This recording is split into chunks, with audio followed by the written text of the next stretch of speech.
First, don't panic. Deaths directly caused by playing video games are extremely rare, but they do occur, often when extreme sessions push the body beyond its limits. In medical studies, non-violent deaths linked to games have been tied to pulmonary embolism, cerebral hemorrhage, or fatal cardiac arrhythmia. These are extreme outliers, but in each case, the pressure is the same: long hours, dehydration, immobility, and sometimes an underlying condition.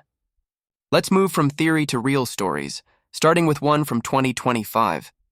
In June 2025, a 42-year-old man named Jirakrit Ruangsri walked into a small internet cafe in Thailand, the kind you find tucked between shops and apartment blocks. He ordered a drink, logged into his computer, and began gaming through the night. The next morning, the room was still dim, lit only by the blue glow of screens. Other customers came and went. Staff noticed Jirakrit hadn't moved much, but assumed he was just lost in another match. Around dawn, an attendant tried to wake him. A gentle shake on the shoulder, then another. No response. His head stayed bowed toward the monitor. Paramedics were called, but when they arrived, he had no pulse. Investigators later said there were no signs of violence, drugs, or alcohol. The cause was cardiac arrest, brought on by exhaustion and an existing heart condition. It wasn't a marathon gaming record or a viral stunt. It was quiet, almost invisible. A man spending the night doing something he loved, until his body couldn't keep up. A reminder that sometimes the danger isn't on the screen, it's how long we stay behind it. In March 2025, news broke that shocked the gaming world. Philip N. Wally, better known online as P2 is the name, had died at only 26. He wasn't just another player. He was a content creator with nearly 1 million followers, known for his humor, his edits, and his energy. Fans watched him grow up on screen. Then, suddenly, he was gone. Reports said Philip was found unresponsive in a mailroom in Los Angeles. The cause of death hasn't been made public, and official investigations are still ongoing. There was no sign of foul play, only unanswered questions. For many, the story hit harder than the usual headline. It wasn't about a long gaming session or a medical collapse mid-match. It was the quiet disappearance of someone whose face lived in people's feeds every day. Online, tributes poured in. Streamers held vigils, fans clipped favorite moments, and the comments all asked the same thing. How can someone so alive on camera just stop existing? His death reminded creators and viewers alike that behind every upload and highlight reel, there's still a real body, a real heart, and sometimes unseen pressure. In June 2025, a quiet Houston evening turned into one of the most disturbing headlines of the year. A woman was sitting inside a convenience store, phone in hand, playing a mobile game while waiting for a ride home. Witnesses said she was laughing softly, lost in the screen's glow. Then, a man entered. At first, no one noticed him, just another customer. Seconds later, he pulled a knife and attacked her without warning. By the time others realized what was happening, it was too late. Paramedics arrived quickly, but she died from her injuries before reaching the hospital. Investigators described the scene as random, unprovoked. They're still searching for a motive. The part that haunts people is how defenseless she was, sitting still, immersed in something harmless, the real world slipping just far enough away. It wasn't the game that killed her, but the distraction, the way our focus narrows until danger feels impossible. Stories like this aren't about blame. They're a mirror. How often do we lose awareness of what's around us when the screen pulls us in? Sometimes that's all it takes. Back in December 2017, what started as a simple Call of Duty argument turned into one of the most infamous tragedies in gaming history. Two players were fighting online over a $150 wagered match. Frustration built. Insults flew. Then one of them decided to take it further. He asked another gamer, known for swatting, to send police to his opponent's home. The problem? The address he gave wasn't his rival's at all.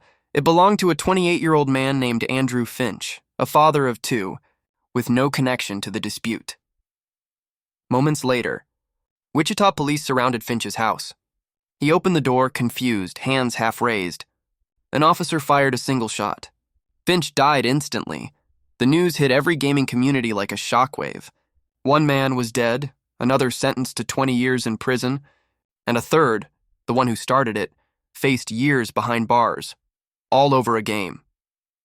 It forced the industry and players alike to confront a new kind of danger, not from the games themselves, but from the anger, ego, and anonymity that can turn pixels into tragedy. Before we move further, it's worth asking the simplest question: what actually kills a gamer? Most of these deaths aren't sudden mysteries, and they follow patterns the body can't ignore.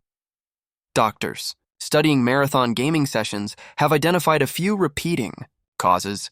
The first is pulmonary embolism, when blood clots form from sitting too long, travel to the lungs, and block oxygen flow.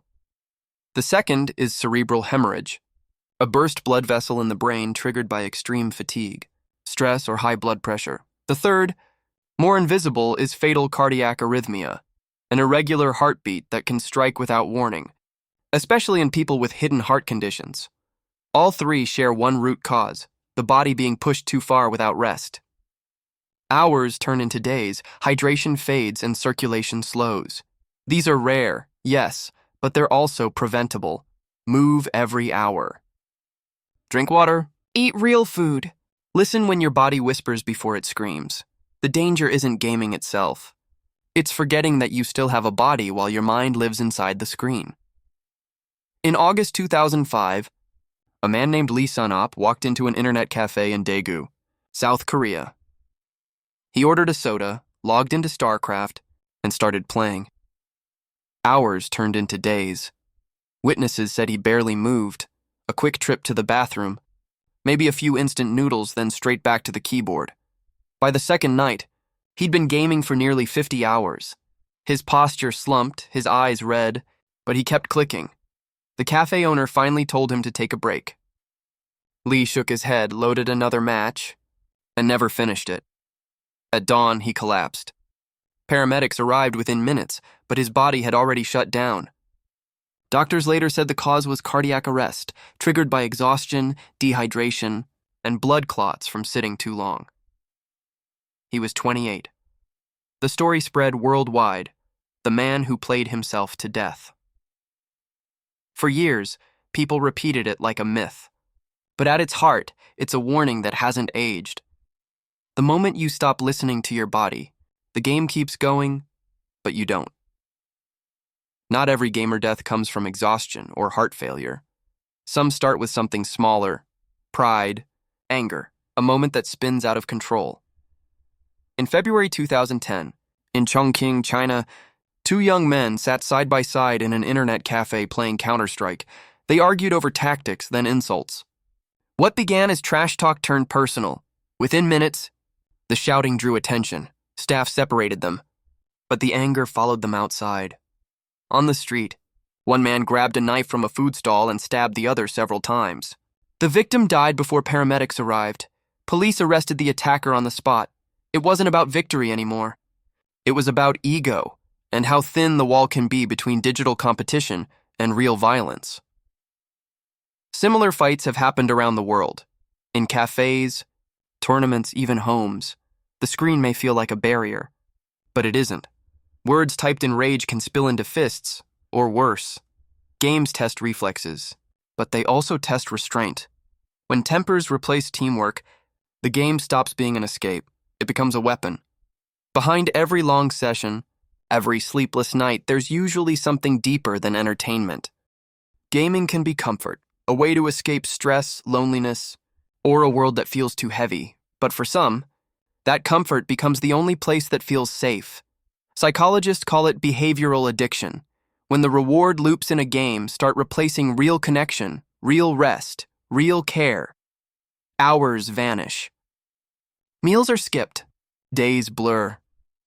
The game becomes a routine not for fun but for survival. For streamers and content creators, it's a different pressure. The need to stay online, stay relevant, keep performing even when you're burned out or unwell. You start living for views, not yourself. The truth is, gaming isn't the villain here. Isolation is. The healthiest players are the ones who can log off, stretch, talk, laugh, and come back fresh. The ones who still remember who they are when the headset comes off. If you ever catch yourself chasing another round just to fill silence, that's not weakness, and that's your body asking to be heard. Before we end, Picture this, a dim room lit by one glowing screen. A player sits there, lost in the rhythm of clicks, the hum of the fan, the pull of progress. Hours drift by unnoticed. It's familiar, isn't it? That's the thing. None of these stories started with danger. They started with passion, curiosity, escape, all the same reasons any of us play, but somewhere along the line, attention fades. The world outside stops existing, and the body, patient but finite, gives out. Whether it's a cafe in Thailand, a streamer's studio, or a living room at home, the risk isn't the game itself. It's forgetting that you're still human while you play it. Take breaks, move, drink water. Talk to someone. Let your world be bigger than a screen, because no leaderboard, no win streak, no upload is worth your life. Remember, the game will always be there when you come back, but the people who care about you need you to come back too. You've just watched some of the worst gamer deaths in history, from real-life gaming tragedies to the dark side of video game addiction. These stories aren't meant to scare you off. They're reminders of balance, of what can happen when gaming obsession, sleep deprivation, and screen addiction go too far. If you play StarCraft, Call of Duty, League of Legends, Minecraft, or any game that keeps you locked in for hours, take care of yourself. Stretch. Breathe. Log off sometimes. If you found this breakdown useful, hit like, share it with your gaming friends, and subscribe for more deep dives into gaming culture, internet mysteries, and real gamer stories explained. This was the worst gamer deaths in history, explained in 12 minutes. Stay curious. Stay safe, and remember, no game is worth your life.